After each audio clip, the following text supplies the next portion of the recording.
एक घना जंगल था जहां हर तरह के जानवर रहते थे। उसी जंगल के किनारे एक शांत और दयालु गाय रहती थी। वह रोज घास चरने के लिए जंगल के पास जाती और शाम को अपने सुरक्षित स्थान पर लौट आती। वह सभी जानवरों से प्रेम से मिलती और किसी को भी कष्ट नहीं देती थी। एक दिन जब वह जंगल में चर रही थी, तभी अचानक एक भूखा शेर वहां आ पहुंचा। शेर ने गाय को देखा और सोचा, यह तो मेरी आज की शानदार दावत हो सकती है। शेर धीरे धीरे गाय की ओर बढ़ा। गाय ने जब शेर को देखा तो वह घबराई नहीं, बल्कि शांत स्वर में बोली, हे जंगल के राजा, मुझे मारने से पहले मेरी एक बात सुन लीजिए। शेर रुका और बोला, क्या बात है? जल्दी कहो, मैं बहुत भूखा हूं। गाय ने कहा, मैं रोज यहां चरने आती हूं, लेकिन आज मैंने अपने बछड़े को घर पर अकेला छोड़ दिया है।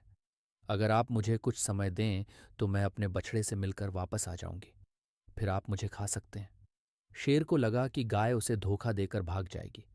वह हंसते हुए बोला, तुम मुझसे झूठ बोल रही हो। कौन मौत को गले लगाने वापस आता है? गाय ने मुस्कुराकर कहा, मैं झूठ नहीं बोलती। मैं अपना वचन निभाऊंगी। यदि आप मुझे जाने देंगे तो मैं अवश्य लौटूंगी।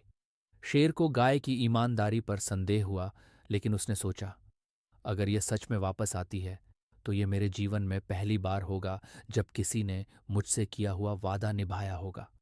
उसने गाय को जाने दिया। गाय खुशी खुशी अपने बछड़े के पास पहुंची, उसे प्यार से गले लगाया और फिर उसे पड़ोस की एक अन्य गाय के पास छोड़कर वापस जंगल की ओर चल पड़ी। जब वह वापस शेर के पास पहुंची तो शेर हैरान रह गया। उसने सोचा था कि गाय अब कभी नहीं लौटेगी। शेर ने गहरी सांस ली और कहा, गाय, तुम सचमुच बहुत ईमानदार और निडर हो। मैं तुम्हें मारने का पाप नहीं कर सकता। जाओ, अपनी जिंदगी खुशी से जियो। गाय ने शेर को धन्यवाद दिया और खुशी खुशी अपने बछड़े के पास लौट गई। उस दिन के बाद शेर ने भी अपने जीवन में बदलाव किया और कभी बिना कारण किसी को नुकसान नहीं पहुंचाया। सीख, ईमानदारी और वचनबद्धता सबसे बड़ी ताकत होती है। सच्चाई और निडरता से सबसे क्रूर दिल को भी बदला जा सकता है।